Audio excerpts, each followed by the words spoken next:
লস্যি বানানোর সময় সবসময় টাটকা দই নেবেন। খুব টক দই নিলে কিন্তু টেস্ট ভালো লাগে না। ফ্রেশ আর ঘন দই হলে লস্যিটা একদম দোকানের মতো ক্রিমি হবে। আর একটা জিনিস মাথায় রাখবেন, দই আগে একটু ফ্রিজে ঠান্ডা করে রাখুন, তাহলে লস্যি বেশি ঠান্ডা আর টেস্টি হবে, বরফও কম লাগবে। আমি কিন্তু লস্যির মধ্যে 1 চামচ মালাই দিই। এতে লস্যিটা অনেক বেশি ঘন আর মজাদার লাগে, একদম রেস্টুরেন্ট স্টাইল। চিনিটা আগে একটু দুধে গুলে নিন, তাহলে ভালোভাবে মিশে যাবে আর লস্যির টেস্টও অনেক স্মুথ হবে। 1 চিমটি এলাচ গুঁড়ো দিলে কিন্তু লস্যির গন্ধটাই বদলে যায়। চাইলে একটু গোলাপ জলও দিতে পারেন।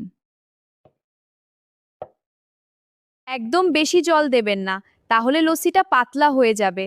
ঘন লস্যি খেতে অনেক বেশি ভালো লাগে।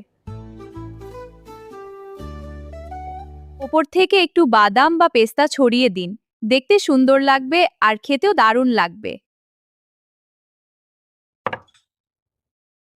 চাইলে আম দিয়েও লস্যি বানাতে পারেন। গরমে ঠান্ডা ঠান্ডা ম্যাঙ্গো লস্যি খেতে কিন্তু অসাধারণ লাগে।